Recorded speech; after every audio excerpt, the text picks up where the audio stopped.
Muito boa noite. Vamos iniciar a tarefa da noite. Desejamos bem-estar para todos, esperando que a nossa noite de estudo seja bastante produtiva para todos nós, considerando, em primeiro lugar, a grandeza da doutrina espírita e a oportunidade oferecida por esta hora que passamos aqui aos sábados à noite, sempre buscando, através da reflexão e do estudo, apreender e aprender os conceitos iluminados trazidos pelo Espiritismo. Nós queremos, então, saudar a todos e convidarmos para a prece de abertura, convidando-nos mutuamente para que elevemos o pensamento a Deus, com o coração agradecido e, naturalmente, sensibilizado pela bondade que verte do alto em favor de todos nós, pelas bênçãos do conhecimento, pelas bênçãos carinhosas da presença espiritual, sempre presente nesses instantes em que nos dispomos a estudar, a confraternizar, a vivermos esses estímulos oferecidos pela vivência espírita. Então, a nossa gratidão a Deus, a gratidão a Jesus e a nossa alegria por esse instante. Que assim seja. Nós estamos hoje com a presença do conhecido e querido Edmir Garcia. O Edmir é de Bebedouro, já esteve muitas vezes em Matão, nas diferentes casas aqui de Matão. É um personagem muito atuante na história do movimento espírita regional, estadual, sempre ativo, sempre trabalhando, e muito estudioso, uma liderança nata, uma liderança respeitada no movimento espírita, e é sempre a alegria recebê-lo. E ele vai falar do tema que está exposto aí no telão, e nós convidamos o amigo Edmir Garcia. Fique à vontade, seja bem-vindo, Edmir. O Edmir, que é professor, então é uma delícia ouvi-lo, né, por causa da sua didática. O Orson adiantou, né, que nós já viemos muitas vezes aqui, e faz bastante tempo, né? Quando o seu Edo convidou a primeira vez para nós estarmos aqui, eu era adolescente ainda, né, seu Edo? O seu Edo nos encontrou numa das reuniões do antigo CRE, que hoje é a USE Regional Ribeirão Preto, e nos convidou para aqui estar. Eu estava lembrando que aqui nessa casa nós apresentamos uma peça de teatro, tampamos os dois lados aqui como camarim, enfim, a nossa ligação com essa casa é muito grande, de longa data, e eu agradeço aos dirigentes que hoje estão aqui e a todos que deram oportunidade para que a gente compartilhasse alguns conhecimentos, né, estudados. Essa frase é linda, não é? A igualdade é o vínculo mais sólido do amor. Às vezes, nós estudamos a doutrina espírita de maneira tão superficial, quando estudamos, como dizia sempre um professor meu do mestrado, livros, tê-los não significa lê-los, lê-los não significa entendê-los, entendê-los não significa praticá-los, né? E às vezes a gente fica lá com os livros de enfeite de prateleira, e não compreendemos a profundidade da mensagem espírita. Então, a lei de igualdade, né, o livro dos Espíritos, na sua parte 3, capítulo 9, traz reflexões muito importantes para nós, né, pensarmos na nossa vida enquanto espíritos imortais e, claro, né, como almas aqui encarnadas. Todos somos iguais perante Deus?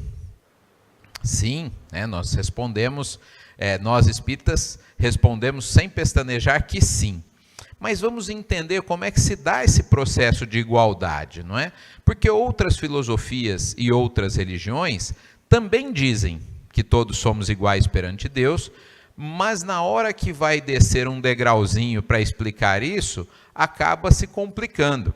A doutrina espírita, com a sua coerência, vai nos mostrar por que nós entendemos essa igualdade, não é? Como nós entendemos essa igualdade. É a diferença nossa para as outras religiões, para as outras filosofias, para as outras doutrinas. Por quê? Segundo a doutrina espírita, todos somos criados da mesma forma, simples e ignorantes. Aqui já temos uma diferença para outras filosofias. Ninguém é criado para o bem, né? Ou, melhor dizendo, corrigindo a minha frase, ninguém é criado pronto para o bem. Todos somos criados para o bem, mas temos que caminhar em direção a ele. E ninguém também está fadado ao mal. Ninguém é criado para o mal eterno. Então, a doutrina espírita, ao dizer que Deus é justo, é soberanamente justo e bom, ela diz que ele nos cria exatamente da mesma forma, simples e ignorantes. Então, aí temos um princípio de igualdade na criação. E ela acrescenta que todos, inexoravelmente, caminhamos para o mesmo destino, que é sermos espíritos puros em nossa plenitude, em todas as nossas potencialidades. Ninguém vai ficar pelo caminho. Essa semana estávamos fazendo uma palestra sobre o suicídio, já que tivemos o Setembro Amarelo, não é? E algumas mães que lá estavam assistindo a palestra, e algumas que são de outras agremiações religiosas, ficaram muito mexidas quando seus filhos tiraram a própria vida e ouviram das suas religiões que eles estavam perdidos para sempre. Imagine o peso disso para uma mãe. O único local que elas encontraram o consolo foi na filosofia espírita, que diz: Deus não deixa nenhum de seus filhos desamparados. Todos receberão quantas chances forem necessárias para que consigam atingir o seu objetivo final, que é a plenitude. Então, há uma coerência na doutrina espírita ao dizer que somos iguais, e em todas as posições que nós temos, isso fica comprovado. Então, nós podemos dizer que somos iguais. Mas se somos, por que existem desigualdade de aptidões? Aqui mesmo no salão, se nós fôssemos fazer um levantamento, alguns gostam disso, outros daquilo, alguns votarão para o candidato A, outro para o candidato B ou para o candidato C amanhã. Por que as pessoas pensam diferente, sentem diferente? Por que então nós, sendo iguais, não agimos da mesma forma, não sentimos da mesma forma? E a doutrina espírita nos explica que nós estamos simplesmente em momentos diferentes do nosso estágio evolutivo. Alguns de nós ainda estamos engatinhando nesse processo, outros começando a andar, outros de nós já conseguimos dar passos mais seguros e outros já estamos correndo, né, em direção ao nosso progresso. Então, dependendo do estágio, do momento que nós estamos da nossa caminhada evolutiva, é que nós faremos escolhas diferentes. Temos o livre-arbítrio, e aqui é importante dizer, há um equívoco em pensar, no meio espírita, às vezes nós ouvimos isso, que temos livre-arbítrio pleno, não é? Até na tribuna espírita, nas obras espíritas, a gente ouve isso. O livre-arbítrio é limitado por uma série de coisas. Limitado pelo fato de estarmos encarnados e temos a limitação da matéria, limitado pelo nosso progresso, porque não conseguimos tudo ainda, já que estamos num estágio evolutivo ainda aquém da perfeição, limitados até por aquilo que já passou. Vejamos, se nós quiséssemos hoje tomar uma decisão de falar assim: eu não quero conhecer mais tudo que eu conheço, eu quero voltar para trás e não conhecer isso. Não temos o livre-arbítrio de regredir. Perceba como há muitas limitações. Então, nós estamos num estágio e dentro daquele estágio nós temos condições de fazer escolhas. Daí as nossas aptidões se apresentarem tão diferentes. Em todos os mundos os espíritos são iguais? Sim e não, não é? É claro que se nós pensarmos que na origem e no destino todos são iguais, então sim, todos os mundos os espíritos são iguais.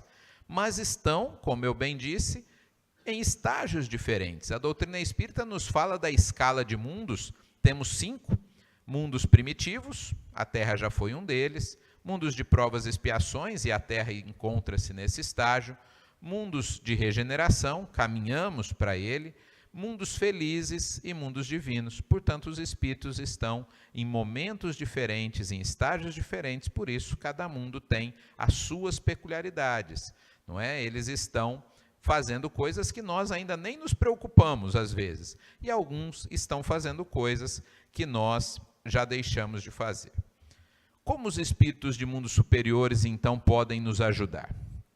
Nós sabemos que eles podem, por exemplo, migrar em levas, né, como missionários, para reencarnar em mundos inferiores e para lá levarem conhecimento técnico, científico e até elevação moral. Alguns pedem essas tarefas, não é, de reencarnar em mundos ainda atrasados com esse propósito. E é claro, como o universo é todo ele, digamos assim, estamos todos envolvidos pelo fluido cósmico universal, nós podemos vibrar e essas vibrações chegarão a todos os lugares do universo. Então, os espíritos superiores, através das suas emanações, também auxiliam os mundos inferiores. Quando não estão aqui diretamente encarnados ou, né, no grupo que dirigem o planeta, podem vibrar à distância. A desigualdade social é uma lei de Deus? Não. A desigualdade social não é uma lei de Deus. Interessante aqui, vou falar como professor de história, se nós considerarmos todo o tempo que o homem está no planeta, desde o primeiro homem que pisou até hoje, 99% do tempo nós vivemos na pré-história. Já fizeram essa conta? Estamos apenas 1% da estadia do homem no planeta no que nós chamamos de história, que é o momento que o homem dominou a escrita, que é o momento que o homem passou a registrar essa história, porque antes era história, né? A expressão pré-história é indevida, inclusive. O homem já fazia história, mas os registros são muito poucos, algumas pinturas rupestres, os fósseis, alguns objetos, chamamos esse período de pré-história. Então, 99% do tempo da nossa estadia no planeta foi naquilo que nós chamamos de pré-história. E nós sabemos, né, mesmo quem teve aula de história há bastante tempo atrás, havia desigualdade social na pré-história? Não. Existe desigualdade social em algumas sociedades ainda hoje, como sociedades indígenas? Também não. Então, a desigualdade social é uma criação da civilização, não é? Quando nós nos sedentarizamos, quando nós passamos a ter mais tempo, alguns passaram a se destinar às religiões, outros passaram a se destinar às armas, outros passaram a se destinar ao plantio e à colheita para sustento de todo o restante da sociedade. E nessa divisão de tarefas, nós passamos a ter as divisões sociais. Então é uma criação totalmente humana e bastante recente, se nós pensarmos em toda a estada do homem no planeta. E, portanto, não é uma lei de Deus, é uma criação humana. E aí, a pergunta que Kardec faz em seguida é bastante fácil de nós respondermos. Um dia essa desigualdade desaparecerá? E o Espírito Verdade responde, claro que sim. Se ela não é uma lei de Deus, e sim uma lei humana, uma regra de convivência humana, para o atual estágio que nós estamos no planeta Terra, seguramente essas desigualdades desaparecerão um dia. O Espírito Verdade complementa em seu comentário que, já na época da codificação da doutrina, já muitas sociedades buscavam mecanismos de eliminar as desigualdades sociais. Já havia no século XIX, nas sociedades europeias, uma preocupação de minimizar as desigualdades sociais. Então vejamos que algumas coisas que nós, por termos encarnado no século XX, né, e mergulhados em determinado sistema, a gente passa a achar que isso existe de todo sempre, que isso é uma lei de Deus tal qual a lei da reencarnação ou a lei da gravidade. Mas algumas leis são leis humanas que desaparecerão. Que pensar e como agir em relação aos irmãos que usam de sua superioridade social para oprimir e explorar os mais fracos? A resposta do Espírito Verdade é muito dura, talvez a mais dura do Livro dos Espíritos. Eles merecem o anátema. Essa é a frase textual do Livro dos Espíritos.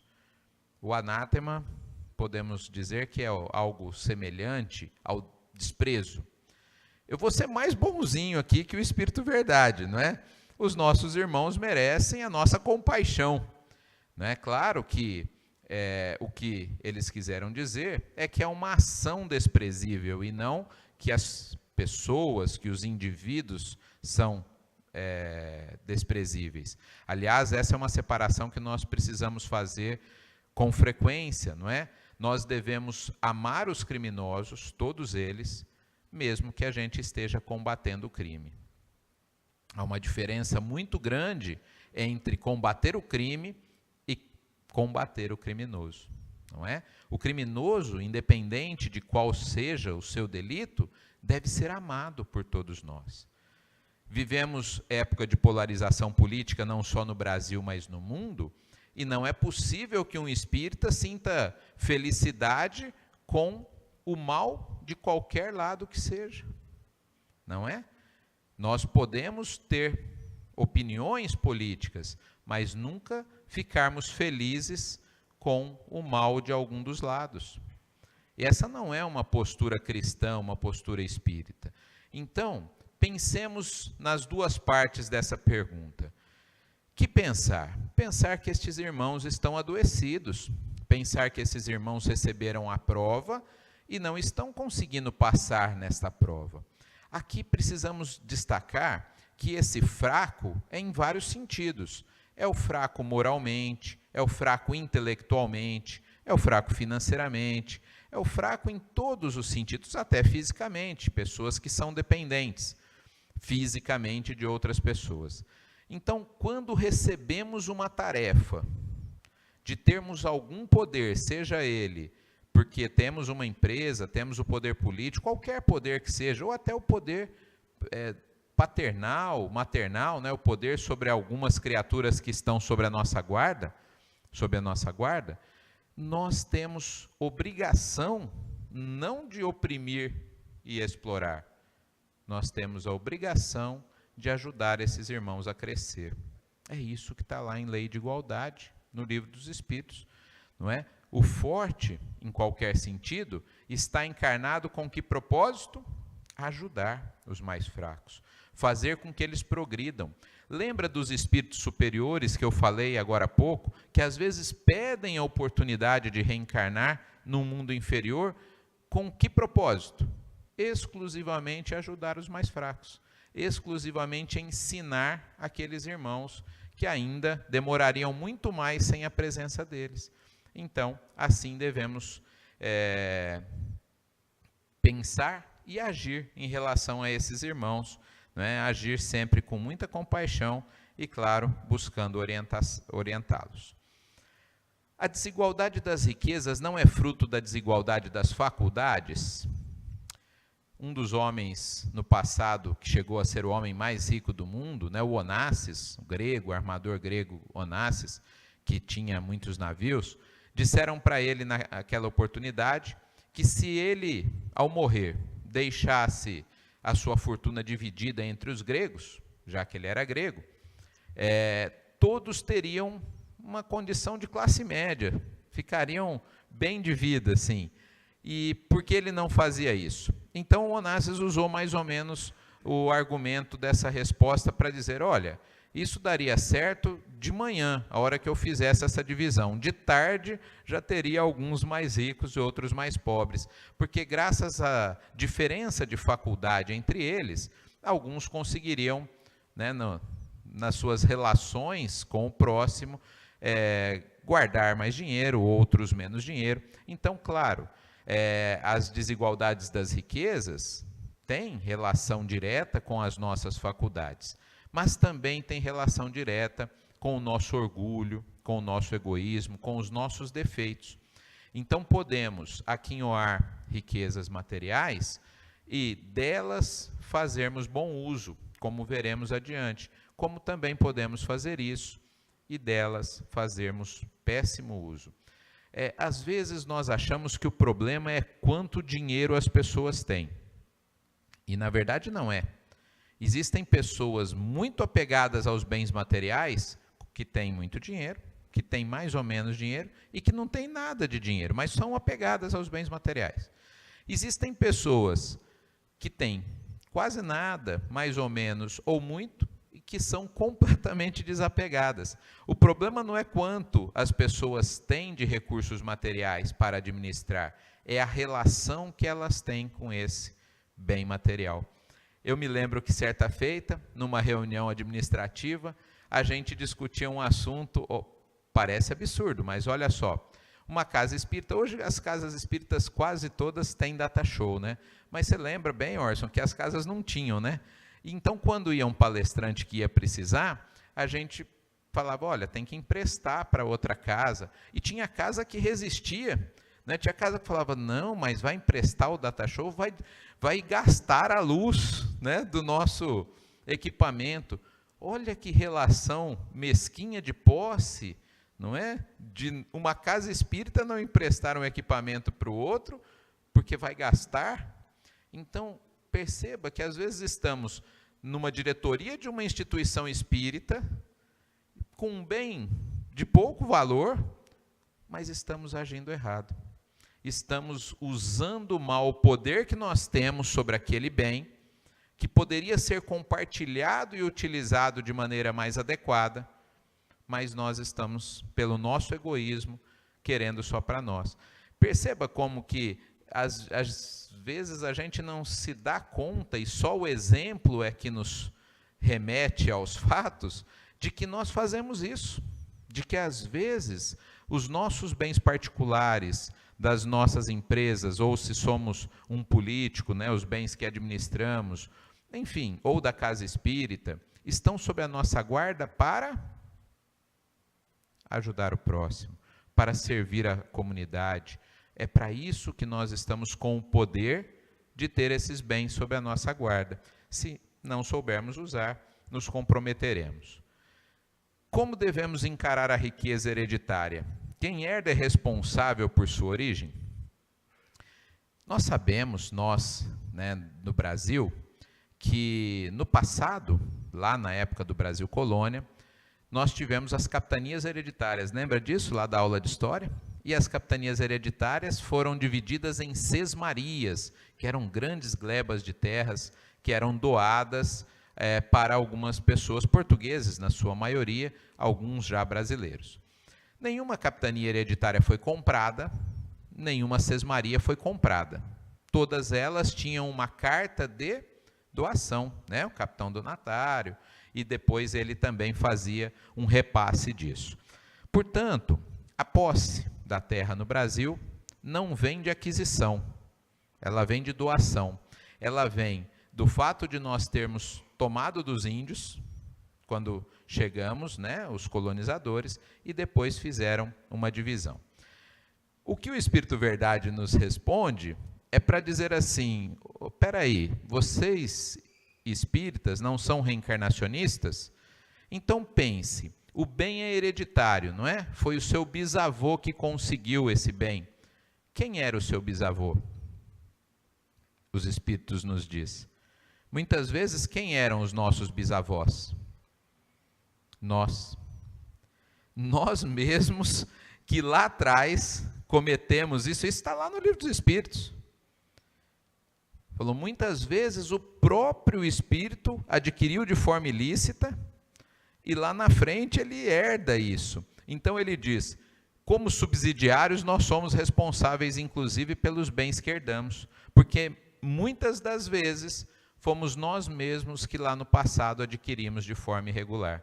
Olha que interessante, nós não sabemos que as famílias têm vínculos e que as pessoas reencarnam no mesmo grupo familiar algumas vezes? Então, portanto, nós temos que prestar atenção e falar, eu não tenho culpa de nada. Aí a gente para e pensa, se somos reencarnacionistas, nós sabemos que muitas vezes nós próprios construímos um patrimônio ilícito que mais para frente iremos herdar. Isso é muito comum, né? Quem dirige reunião mediúnica, participa de reunião mediúnica, eu faço isso há muitos anos, a gente ouve alguns espíritos apegados aos bens materiais, por isso que a gente fala que quem trabalha em fórum aí deve saber, né? Os fóruns não têm um ambiente espiritual dos mais saudáveis, porque os espíritos ficam em cima dos processos, não só os de assassinato, de crimes, mas inclusive os processos de herança. Porque eles não se conformam, eles dizem, fizeram uma procuração falsa e estão vendendo o meu patrimônio. Aí o mentor nos orienta, fala, olha, na verdade, está acontecendo algum problema aqui. Na verdade, o que ele está dizendo é que o inventário que fizeram ali, e portanto os filhos, através do inventário, estão partilhando os bens, ele vê no inventário uma procuração falsa, ele acha que é, porque ele não assinou, claro, ele está desencarnado.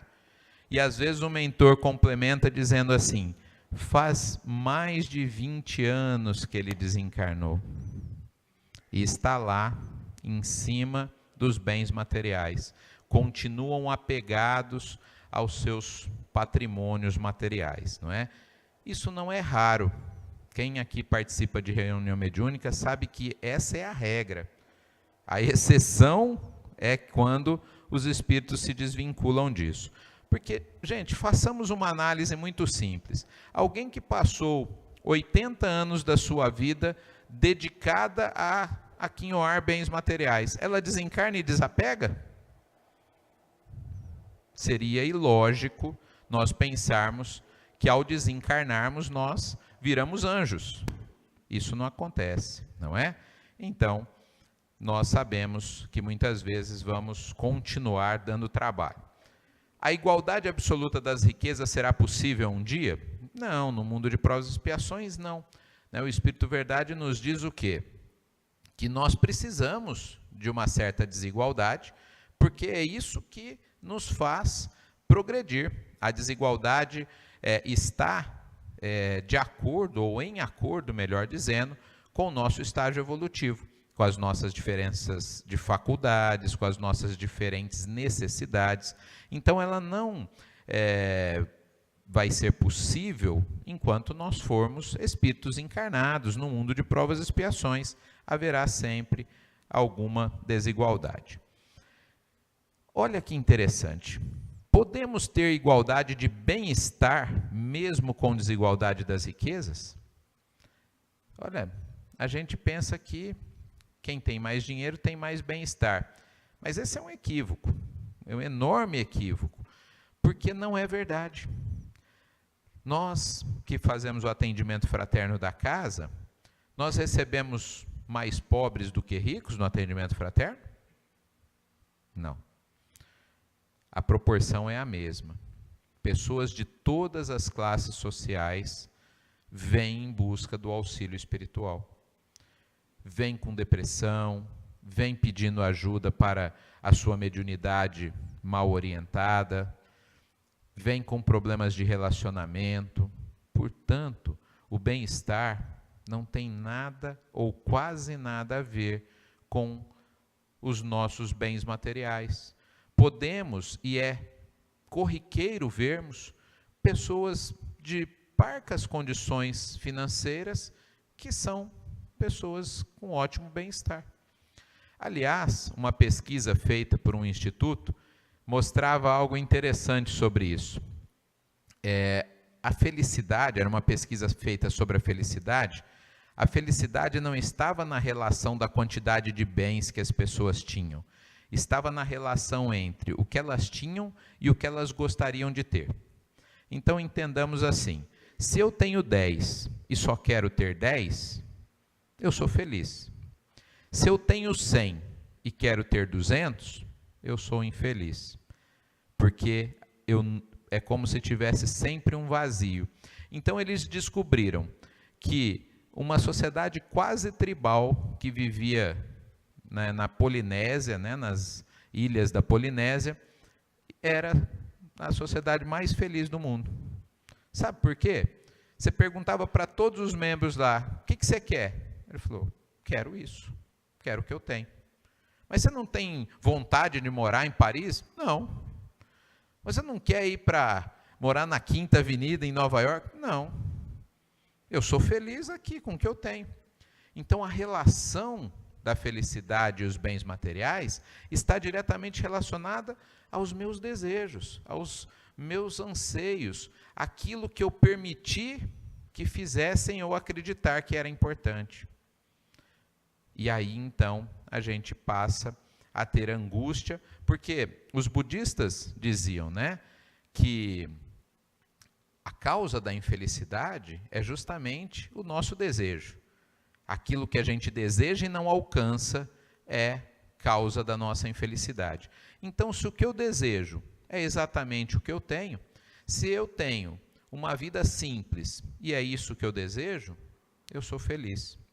Então, podemos sim ter bem-estar, mesmo com desigualdade de riquezas. Há pessoas que caem na privação e na miséria por sua responsabilidade. Aliás, eu diria que não é que há pessoas, a grande maioria das pessoas, né, caem na situação de miséria pela sua responsabilidade, seja nessa vida ou em vidas passadas. A sociedade é responsável por isso? Veja que aqui tem uma pegadinha. Falou, não, é responsabilidade dela, não acabou de falar que é responsabilidade dela? Mas sim, o Espírito Verdade nos diz, sim, claro que nós temos. Afinal, uma das máximas do Espiritismo, para não dizer a máxima das máximas, é fora da caridade não há salvação. Então, independente da causa, olha que interessante, alguém senta para receber o passe, ou um espírito vem à reunião mediúnica, ou alguém vem ao atendimento fraterno. A gente vai falar assim, peraí, primeiro você me fala como que você chegou nessa situação, que aí eu vou ver se eu vou te ajudar. É assim? Ou não entendemos a doutrina? Nós vamos ajudar independente do que ela fez para estar naquela situação. É claro que provavelmente a pessoa que vive um processo obsessivo é corresponsável. É claro que a pessoa que está em desajuste psíquico é corresponsável. É claro que a pessoa que vive desequilíbrios materiais é corresponsável. Lógico que sim. Mas nós somos responsáveis por ajudar. Bertolt Brecht, né, um autor europeu, ele tem um texto muito interessante que chama Analfabeto Político, que ele fala sobre isso. Ele fala, olha, nós somos os responsáveis pelo menino que pede no semáforo ali. Nós somos responsáveis, e enquanto a humanidade não entender que nós somos responsáveis por todas as pessoas, e não só por aqueles que nasceram na nossa casa, né, no nosso núcleo familiar, nós somos responsáveis por todos. Por quê? Qual é o conceito de irmão para o Cristo? É consanguíneo? Ou toda a humanidade é nossa irmã? Portanto, sim, nós somos responsáveis. E pasmem, o que eu vou falar aqui é quase uma piada, mas é triste. Certa feita, uma pessoa, né, após uma palestra, estávamos jantando e a pessoa disse uma pérola assim, e agora que eu estudei a doutrina espírita, eu estou muito tranquila, porque antes eu achava que eu tinha que ajudar os outros. Agora que eu estudei a doutrina, eu descobri que eu não preciso mais ajudar as pessoas, porque a pessoa é responsável por aquilo que ela está passando. Eu quase engasguei. Como assim? Agora que ela estudou a doutrina, ela viu que não precisa mais ajudar. Olha que interessante. As pessoas estudam, mas não entendem. Ela achava então que, como todos, claro, somos corresponsáveis pelas nossas misérias, porque senão seria uma punição externa de Deus, e Deus é justo e bom e não faz isso. Tudo aquilo que nós passamos é porque precisamos passar de alguma maneira, mas isso não invalida a nossa necessidade de ajudar. Então, sim, somos responsáveis. Qual das duas provas é mais difícil? A da riqueza ou da miséria? Já sai de pronto no meio espírita essa resposta, né? A gente fala, da riqueza. A gente já leu isso, né? Então a gente fala, da riqueza. O Mário, de Ribeirão Preto, o presidente da USA Intermunicipal de Ribeirão, é coordenador do ESD, né, do Estudo Sistematizado da Doutrina, em todo o estado de São Paulo, na verdade, e de um grupo lá em Ribeirão. E o Mário conta uma história muito interessante sobre essa pergunta.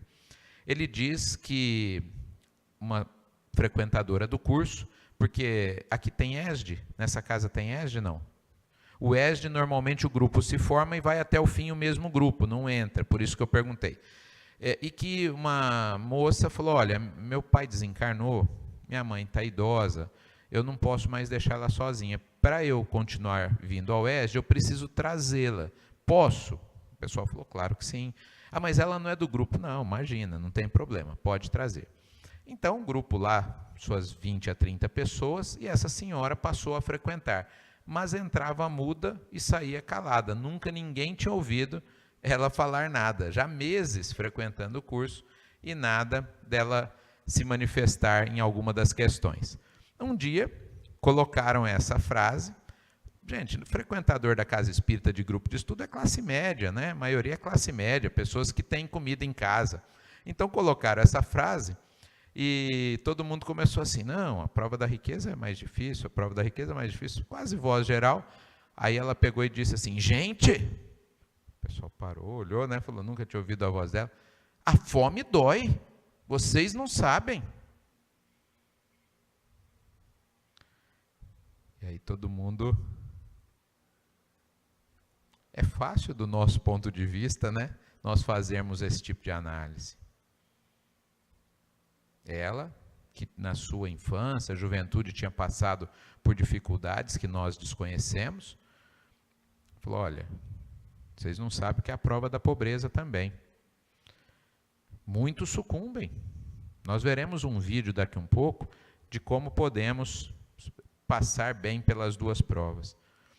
Deus experimenta o pobre pela resignação, porque precisamos suportar algumas provas, e o rico pelo uso que faz de seus bens e poder. Frase textual do Livro dos Espíritos. Então estamos sendo testados, né, para ver se passamos na prova. E se não passarmos? E se diante da pobreza nós formos para o delito? E se diante da riqueza nós utilizarmos os bens de maneira equivocada? Nenhum problema. Entra na fila, né? Passa pela prova de novo, até aprendermos aquilo que nós temos que aprender. Então, olha que interessante. No passado, provavelmente quando não nessa vida, muitos fomos de outras religiões. Nessa encarnação, eu sou espírita desde criança. Mas sabemos que provavelmente é a nossa primeira encarnação como espírita. Então, abraçamos outras religiões, se não nessa vida, em vidas passadas. E cometíamos alguns deslizes de interpretação. Então, nós pedíamos para os deuses, quando éramos politeístas, depois passamos a pedir para os santos, e agora encarnamos como espíritas, trocamos de nome, a gente pede para os espíritos protetores, mas vê que a gente está sempre pedindo, né? A gente então troca de erro só no nome. Continuamos terceirizando a solução dos nossos problemas, não é? Então, no passado, tivemos, às vezes, na igreja, poder, não é? Como algum bispo, cardeal, algum cargo importante da igreja, usamos esse poder e riqueza de maneira equivocada, pedimos para reencarnar no meio espírita, e aí usamos os recursos espíritas de maneira equivocada. É o mesmo erro, só mudou o nome, né? Então nós precisamos tomar cuidado com isso. Diante de Deus, antes disso eu vou mostrar o vídeo, que agora vai mudar aqui, deixa eu minimizar. Esse vídeo, curtinho, vocês devem talvez conhecer. Ele está na internet, né? Portanto, muitos devem conhecer. Preste atenção nos dois menininhos aí.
يلا يا ابني القطر هيمشي.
Então, bonitinho o vídeo.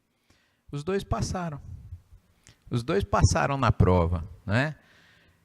Veja que o menino que não tinha recursos financeiros ficou tentado a ficar com o sapato a hora que ele viu. Mas quando ele balança a cabeça, ele toma a decisão certa, não é dele. Ele falou, eu vou devolver. E se esforça para devolver. Não consegue. E aí, o outro, rapidamente, pensou, bom, o que eu vou fazer com um pé só do sapato? É melhor que eu faça alguém feliz, e acabou jogando outro pé de sapato. Os dois foram super bem na prova, né? Perceba que os dois foram testados, assim como nós somos permanentemente testados em nossa vida, né? Seja com os nossos recursos próprios ou aqueles que estão sob a nossa guarda. Diante de Deus, o homem e a mulher têm os mesmos direitos? Sim, claramente sim. E se somos reencarnacionistas, entendemos isso bem, porque ora encarnamos como homens, ora encarnamos como mulher. E tendo essa variedade, né, de encarnações no campo feminino e masculino, nós queremos ser respeitados quando estivermos no corpo masculino ou feminino. Então, sim, todos têm o mesmo direito. Mas podemos ser iguais em direitos se termos funções diferentes? Claro que podemos. Aliás, se nós pensarmos apenas nos homens, né, as pessoas do sexo masculino, elas não têm funções diferentes na sociedade? Se nós pensarmos apenas nas mulheres, elas também entre si não têm funções diferentes?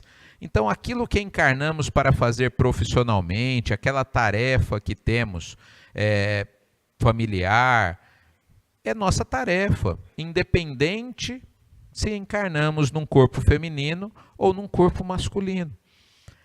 E, pasmem, não é? Nos últimos tempos, quando a gente já achava que isso estava sendo deixado de lado, o machismo ganhou força de novo na sociedade, para o susto, né, de muitos de nós. Quando a gente já achava que os homens estavam mais participativos na educação dos filhos, quando os homens já estavam então compreendendo mais que direitos iguais é diferente de funções, não é? Nós então damos algumas regredidas nesse campo. Mas também está tudo certo, faz tudo parte de um projeto maior, porque a história é cíclica, a história é dialética. Nós vemos períodos de grande libertinagem, liberdade excessiva, e aí períodos de repressão. Depois, lutamos contra as repressões para conquistar a liberdade. E aí, então, exageramos na liberdade, e aí vemos períodos de repressão.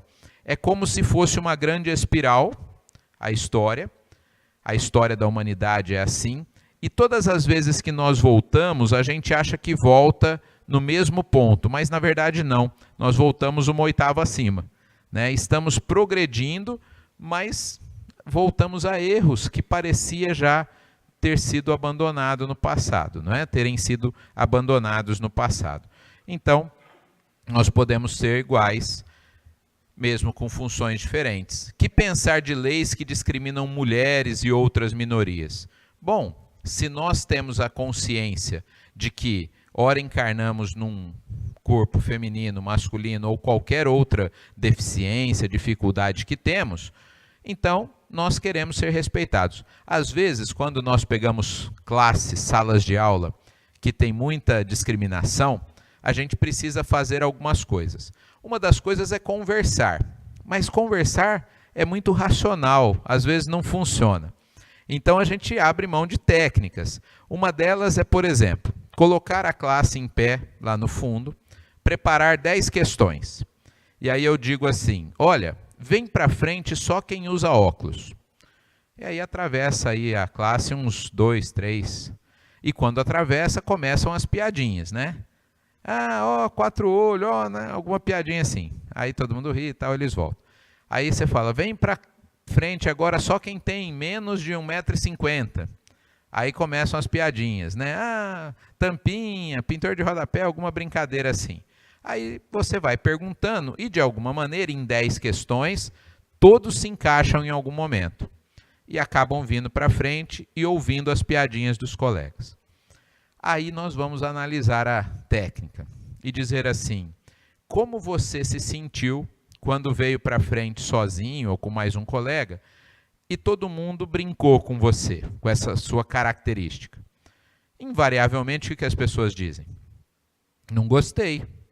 Eu tenho o direito de ser mais alto, mais baixo, usar óculos ou qualquer outra coisa. Não gostei. E por que então, quando você estava lá no fundo, você discriminou os outros? Aí a gente passa a entender que todos somos minoria. Em alguma coisa nós somos minoria. Por exemplo, nós espíritas somos minoria religiosa. Num país católico, majoritariamente católico e evangélico, nós somos 2% da população. E nós queremos ser respeitados, mesmo sendo 2%.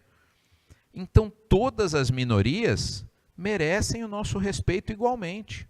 Não há minoria que mereça menos respeito. Todas as minorias. Vivemos numa sociedade do século XXI tão complexa que não existem mais maiorias. Na verdade, são só minorias somadas. Fazemos parte de grupos tão diversos que, então, precisamos aprender a conviver. Tudo isso faz parte do processo evolutivo. Como devemos encarar a discriminação racial e entre nações? Com tristeza e, ao mesmo tempo, com compaixão. Porque como pensar que alguém, porque tem mais ou menos melanina, é melhor ou pior que alguém? Como ainda no século XXI, com todas as evidências científicas dizendo o contrário, ainda encontrarmos pessoas que acreditam em superioridade racial. Vejamos, não existem várias raças, não existem 3 raças, brancos, negros e amarelos. Só existe uma raça, que é o Homo sapiens sapiens, a raça humana. O resto é pigmentação na pele. Não existem 3 raças. As raças que existiam, Neandertal, Cro-Magnon, desapareceram. O Homo sapiens sapiens deu conta de eliminar, que somos nós. Só existe uma raça. E nós damos conta com uma raça só de termos racismo. É mesmo a demonstração da nossa inferioridade. Não é? Vocês conhecem aquela raça de cachorro labrador? Tem labrador que é amarelo, outros são chocolate, outros são pretos, não é assim? Mas todos são o quê? Labrador. Não muda por causa disso.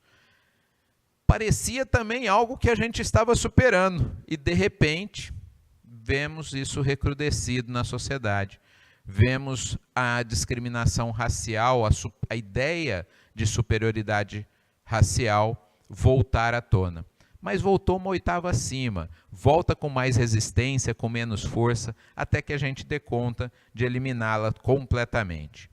E o Espiritismo tem parte importante nisso, na eliminação, é claro.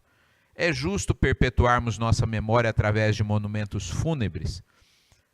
O Espírito Verdade fala assim, a pessoa ostentou a vida inteira e depois que morre quer ostentar no cemitério, né? Quer que o túmulo dela seja o mais chique do que outros ainda, né? Que todo mundo, quando entrar lá no cemitério, tenha o mausoléu da família tal, né, para que as pessoas lembrem. E às vezes os feitos daquela pessoa não merecem muito destaque, não. O que ela tinha era mais poder econômico. Aliás, eu tive uma professora no mestrado na Unesp de Franca, doutora Laima Mesgraves. Ela é descendente de ucraniana e ela é a responsável pela pesquisa em documentos primários, que consta de praticamente todos os livros de história, sobre como eram compostas as câmaras municipais no Brasil colônia. E ela dizia que encontrava cartas assim: dentre os homens bons da província de São Vicente, foram escolhidos o fulano, o ciclano e o beltrano para comporem a Câmara Municipal. Ela ia para São Paulo, dentre os homens bons da província de São Paulo, foram escolhidos o fulano. Ela falou, gente, mas por que homens bons? Ela se intrigou com a expressão. Por que homens bons? E ela foi descobrir, na literatura da época, que eram homens bons. O que vocês acham que eram?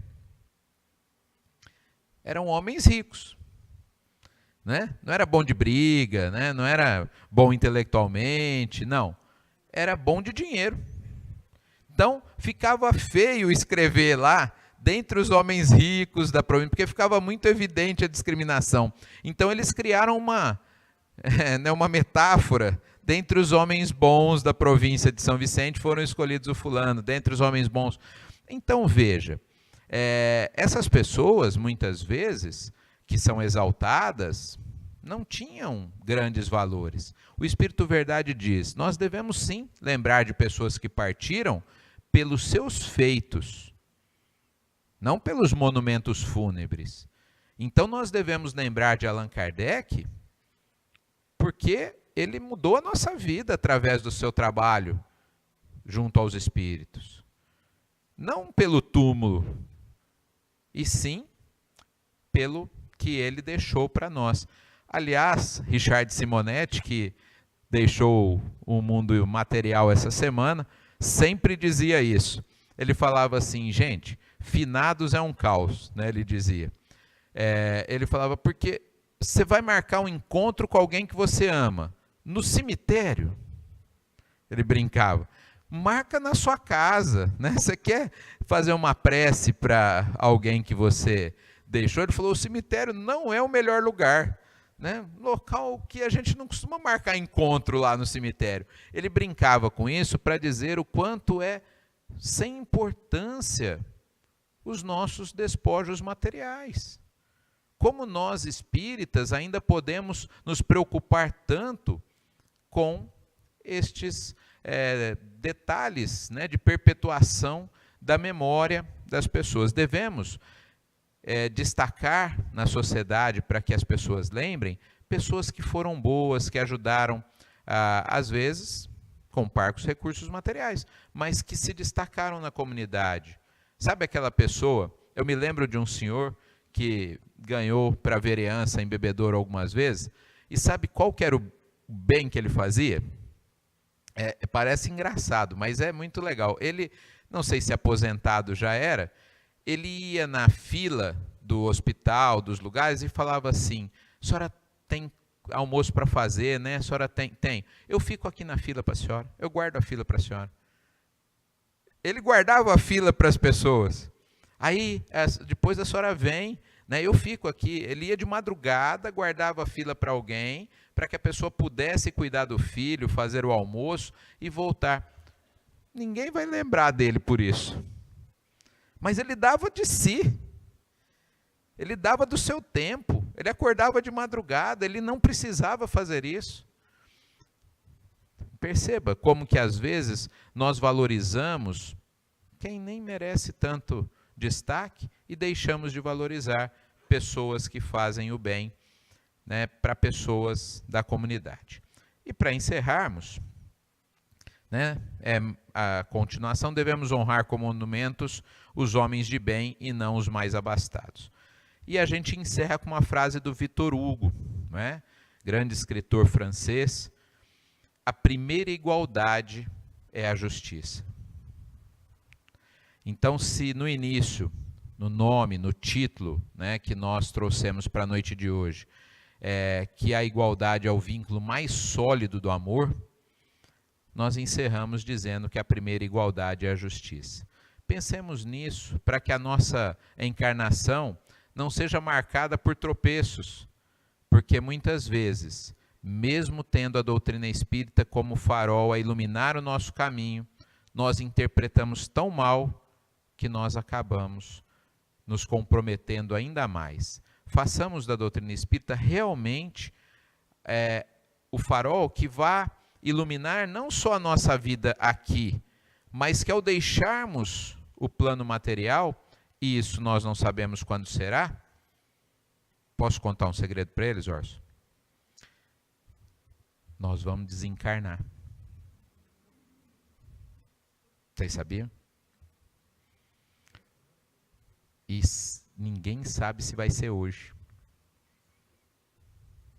E se for hoje?